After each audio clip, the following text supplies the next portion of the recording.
నమస్కారం. Chandu RK news కి స్వాగతం. హెడ్లైన్స్ చూద్దాం. చంద్రబాబు కేబినెట్ మంత్రులకు శాఖల కేటాయింపు. అనితకు హోంశాఖ, పవన్ కు కీలక బాధ్యతలు. ఏపీ హోంమంత్రిగా వంగలపూడి అనిత. ఉమ్మడి విశాఖ జిల్లా నుంచి మంత్రి పదవి దక్కించుకున్న ఏకైక ఎమ్మెల్యే.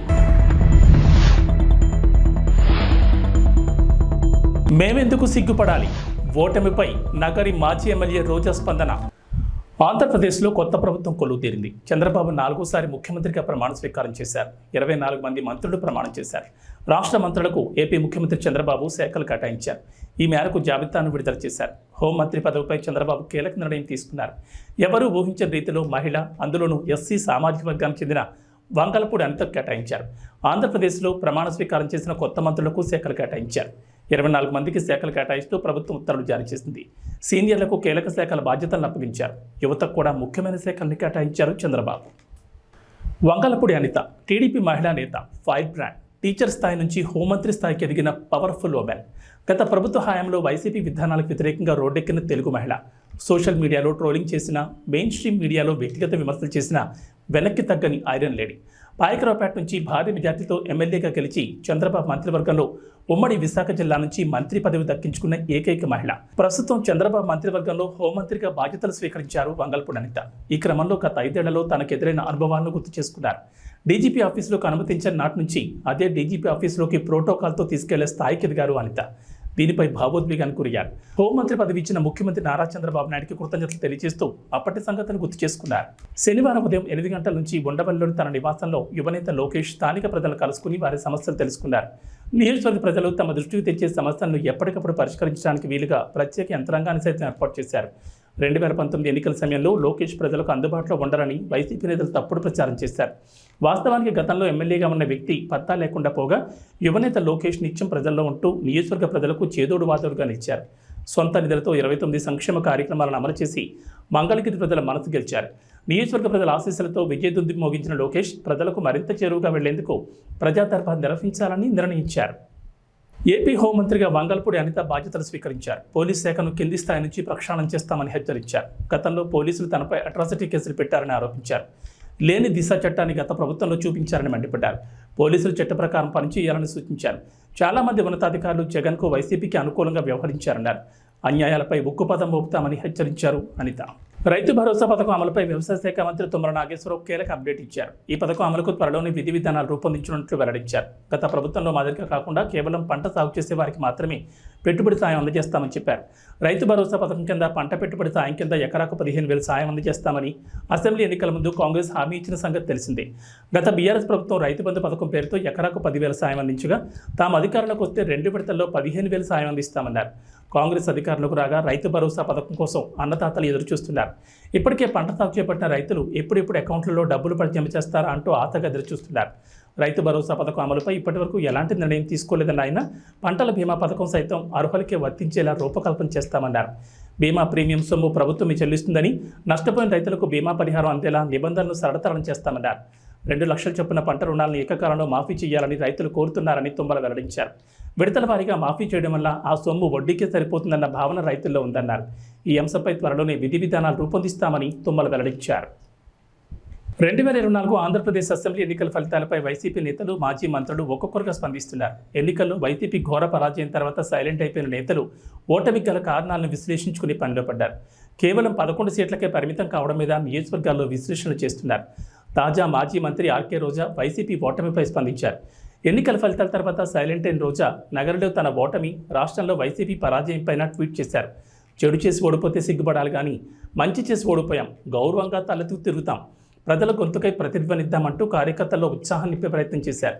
మరోవైపు ఎన్నికలకు ముందు నుంచి నగరంలో రోజా ఓడిపోతారంటూ ప్రచారం జరిగింది. వైసీపీ ఓడిపోయే మొదటి సీటు నగరేనంటూ చాలామంది వ్యాఖ్యలు చేశారు. అలాగే పలు సర్వేలు కూడా నగర్లో రోజా ఓటమి ఖాయమంటూ అంచనా వేశాయి. అయితే రోజా మీద నమ్మకం ఉంచిన వైఎస్ జగన్ మరోసారి ఆమెకే టికెట్ కేటాయించారు. అయితే నియోజకవర్గంలో తన కుటుంబం మీద ఉన్న వ్యతిరేకతకు తోడు వైసీపీలోని మరో వర్గం తిరుగుబావుట ఎగరడంతో నగరంలో ఆర్కే రోజా ఘోర పరాజయం పాలయ్యారు. టీడీపీ అభ్యర్థి గాలి భానుప్రకాష్ చేతిలో 45,000 ఓట్ల తేడాతో ఓటమి చవి చూశారు. ఆంధ్రప్రదేశ్ ఉద్యోగులకు ప్రభుత్వం శుభవార్త తెలిపింది. ఉద్యోగులకు ఇచ్చిన హామీలు నెరవేర్చేందుకు కసరత్తులు ప్రారంభించింది. ఈ నెలాఖరులో అన్ని ఉద్యోగ సంఘాలతో ముఖ్యమంత్రి చంద్రబాబు చర్చించనున్నారు. ఈ మేరకు వారితో చంద్రబాబు నాయుడు భేటీ కానున్నారు. ఈ విషయాన్ని స్వయంగా ఆంధ్రప్రదేశ్ ఎన్జీఓలు వెల్లడించారు. ముఖ్యమంత్రిగా బాధ్యతలు స్వీకరించిన నేపథ్యంలో ఆంధ్రప్రదేశ్ ఎన్డీఓలు శుక్రవారం చంద్రబాబుతో భేటీ అయ్యారు. తిరుమల నుంచే ప్రక్షాళన మొదలు పెడతానని చెప్పిన ఆంధ్రప్రదేశ్ ముఖ్యమంత్రి నారా చంద్రబాబు నాయుడు ఆ దిశగా తొలి అడుగు వేశారు. టీటీడీ ఈవోగా సీనియర్ ఐఏఎస్ అధికారి శ్యామలరావును నియమిస్తూ సీఎస్ నీరబ్ కుమార్ ప్రసాద్ ఉత్తర్వులు జారీ చేశారు. శ్యామలరావు ప్రస్తుతం విద్యాశాఖ ముఖ్య కార్యదర్శిగా బాధ్యతలు నిర్వహిస్తున్నారు. ఆయన 1997 బ్యాచ్ ఐఏఎస్ అధికారి. శ్యామలరావు ముక్కుసూటిగా వ్యవహరించడంతో పాటు విధుల పట్ల నిబద్ధత, చిత్తశుద్ధితో ఉంటారని గుర్తింపు పొందారు. గతంలో జీఎస్టీ అమల్లోకి వచ్చిన సమయంలో శ్యామలరావు రాష్ట్ర వాణిజ్య పనుల శాఖ కమిషనర్గా పనిచేశారు. ఆయన సాంకేతిక సమస్యలు రాకుండా చూసుకోవడంతో పాటు రాష్ట్రానికి ఆదాయం పెరిగేలా పనిచేశారు. అప్పుడు ఆక్షన్కు గుర్తింపు దక్కింది. అలాంటి చిత్తశుద్ధి ఉన్న అధికారి తిరుమలలో ఉంటే బాగుంటుందనే ఉద్దేశంతో ప్రభుత్వం ఆయన్ను ఈవోగా నియమించిందని చెప్తున్నారు. అయితే ప్రస్తుత టీటీడీ ఈవోగా ఉన్న ధర్మారెడ్డి సెలవులో ఉన్నారు. ఆయన్ను కేవలం అడిషనల్ ఈవో స్థాయికి పరిమితం చేసినట్లు తెలుస్తోంది. హైదరాబాద్ లోటస్ పాండ్లోని జగన్ నివాసంలో అక్రమ నిర్మాణాలను తొలగించారు జీహెచ్ఎంసీ సిబ్బంది. రోడ్డును ఆక్రమించి సెక్యూరిటీ పోస్టుల నిర్మాణం చేపట్టారు. లోటస్ పాండ్ ఆక్రమణలపై స్థానికుల ఫిర్యాదు మేరకు అధికారులు కూల్చివేతలు చేపట్టారు.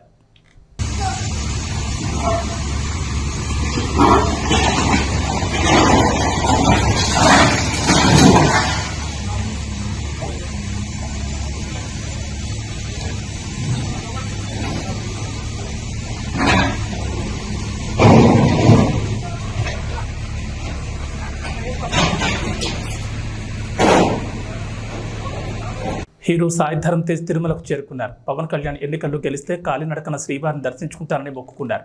కోరిక తీరడంతో ఆయన మొక్కులు చెల్లించేందుకు వచ్చినట్లు తెలుస్తోంది. అలిపిరి మెట్ల మార్గంలో కొండపైకి చేరుకోగా వీఐపీ బ్రేక్ సమయంలో శ్రీవారిని దర్శించుకోనున్నారు. తన మామయ్య గెలుపుతో ఆయన ఎంతో సంతోషం వ్యక్తం చేసిన విషయం తెలిసిందే.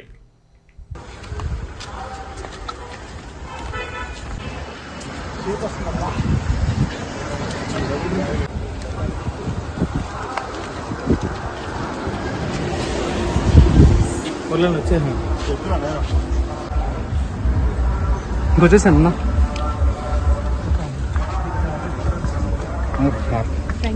1 సెకండ్ అన్న, మీ దగ్గర ఒక pick. Okay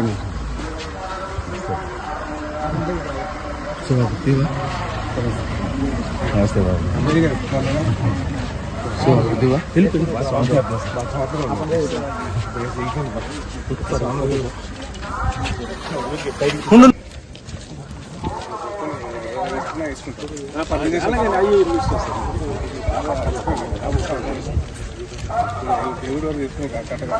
sir 1 second sir.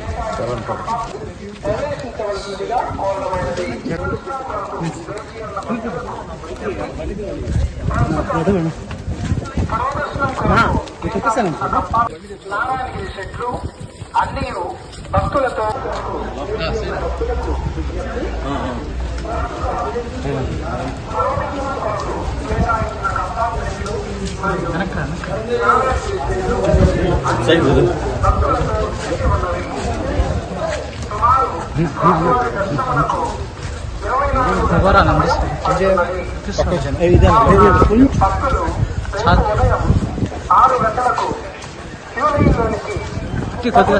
Mangalagiri MLA Nara Lokesh నేడు ఉండవల్లి నివాసంలో మంగళగిరి నియోజకవర్గ ప్రజలను కలిసి వారి సమస్యలు తెలుసుకుంటున్నారు. సమస్యలు పరిష్కరించాలని సత్వరమే అధికారులకు సూచించారు.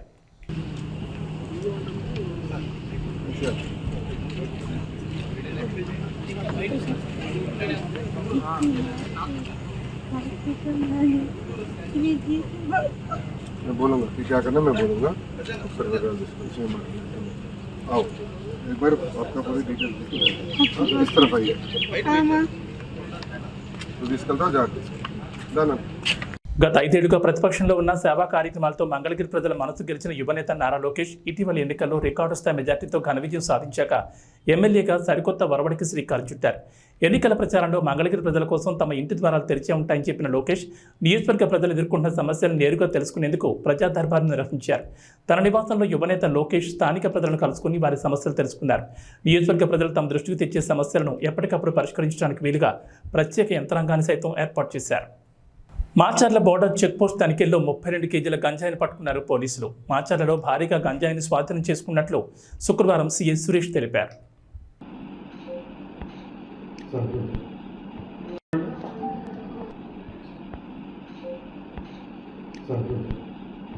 అనకాపల్లి అభివృద్ధి కట్టుబడి ఉన్నామని, యువత ఉపాధి కోసం పరిశ్రమలు తీసుకొస్తానని అనకాపల్లి పార్లమెంట్ సభ్యులు సీఎం రమేష్ తెలిపారు. పార్టీ కోసం కష్టపడిన వారికి సముచిత స్థానం ఉంటుందని ఈ సందర్భంగా ఆయన అన్నారు.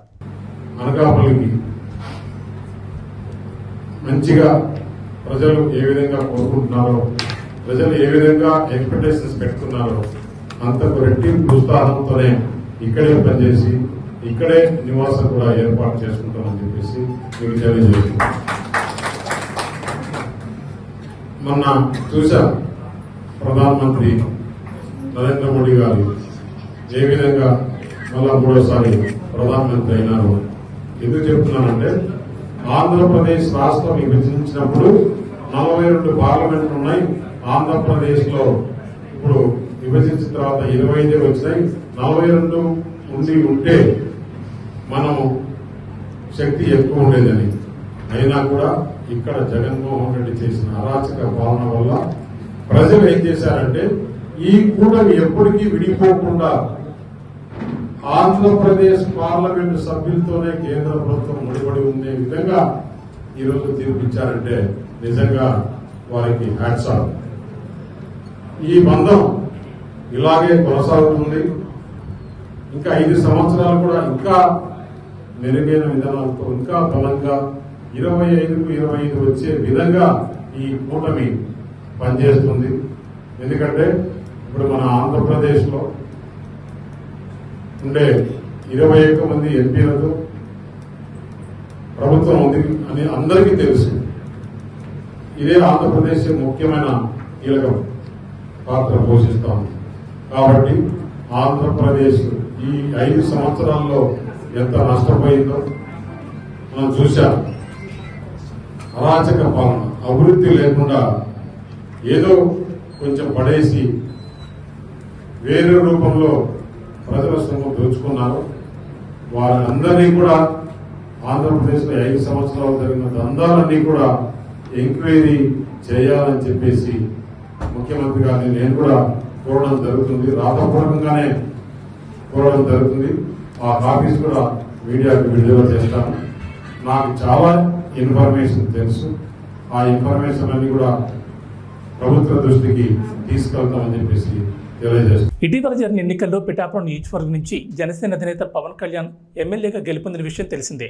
జనసేన అధినేత పవన్ పిఠాపురం గెలుపుపై మొక్కులు తీర్చుకున్నారు వీర మహిళలు. జనసేన అధినేత పవన్ కళ్యాణ్ పిఠాపురం ఎమ్మెల్యేగా గెలుపొందినందుకు సంబరాలు జరుపుకుంటున్నారు జనసేన వీర మహిళలు.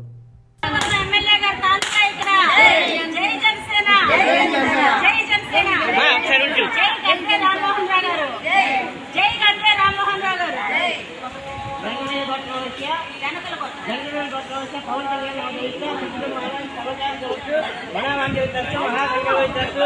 జనసేన పార్టీ అభివృద్ధి వస్తూ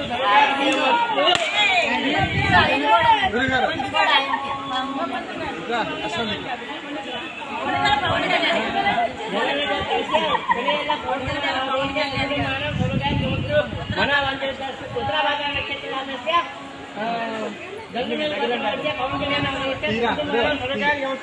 వరసిద్ధి వినాయక స్వామి అనుగ్రహ సిద్ధి వస్తు.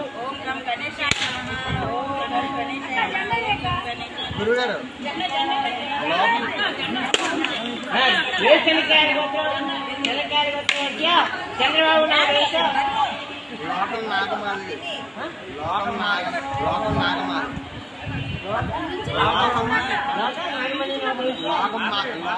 నాగమాధవి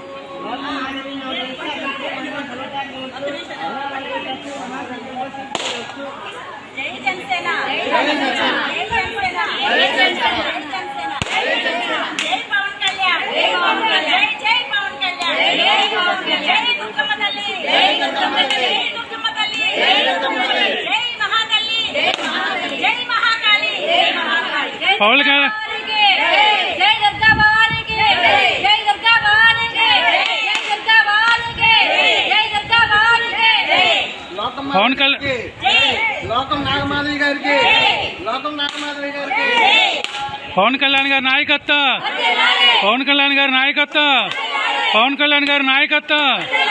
జై జనసేన, జై జనసేన. మంచు విష్ణు కన్నప్ప టీజర్ ఇప్పుడు సోషల్ మీడియాలో దుమ్ము లేపేస్తోంది. డార్లింగ్ ప్రభాస్ ఫ్యాన్స్ మాత్రం ఫుల్ ఖుషి అవుతున్నారు. టీజర్ మొత్తం ఎలా ఉన్నది కూడా పట్టించుకోవడం లేదు. ప్రభాస్ ఫ్యాన్స్ మాత్రం ఫుల్ సంబరపడుతున్నారు. ప్రభాస్ ఐ షాట్ను ఒక సెకండ్ పార్ట్ కూడా చూపించలేదు, కానీ ఫ్యాన్స్ మాత్రం ఆ షాట్ను తెగ వైరల్ చేస్తున్నారు. ఇప్పుడు ట్విట్టర్ మొత్తం ప్రభాస్ ఐ షాట్ ట్రెండ్ అవుతోంది. కన్నప్ప టీజర్ ఇప్పుడు నేషనల్ వైడ్గా ట్రెండ్ అవుతోంది. ఈ టీజర్ మొత్తంలో కాజల్ అగర్వాల్, మోహన్ లాల్, అక్షయ్ కుమార్, శరత్ కుమార్ ఇలా అందరినీ చూపించారు. ఇక ఈ టీజర్ చూస్తుంటే విజువల్ ట్రీట్ మొత్తం పక్కా అనిపిస్తోంది. కొన్ని షార్ట్స్ హైలైట్ అనిపించేలా ఉన్నాయి, కానీ కన్నప్పలో ఇలాంటి యాక్షన్ సీక్వెన్స్లో ఇంటిని అంతా అనుకుంటున్నారు. ఇక వాతావరణ విషయానికి వస్తే ఆంధ్రప్రదేశ్లో వర్షాలు పడుతున్నాయి. ఓవైపు ఋతుపవనాలు రాయలసీమ నుంచి మధ్య బంగాళాఖాతం వరకు ద్రోణి కొనసాగుతోంది. ఈ ప్రభావంతో రాబోయే 3 రోజుల్లో తేలికపాటి నుంచి ఓ మోస్తరు వర్షాలు పడతాయంటోంది వాతావరణ శాఖ.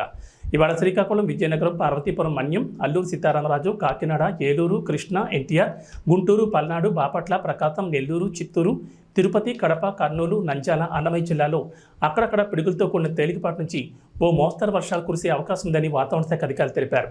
ఇటు తెలంగాణలోనూ అక్కడక్కడ వర్షాలు కురిసే అవకాశం ఉందని వాతావరణ శాఖ అధికారులు తెలిపారు.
టీవీ బులెటిన్ విశేషాలు. నమస్కారం.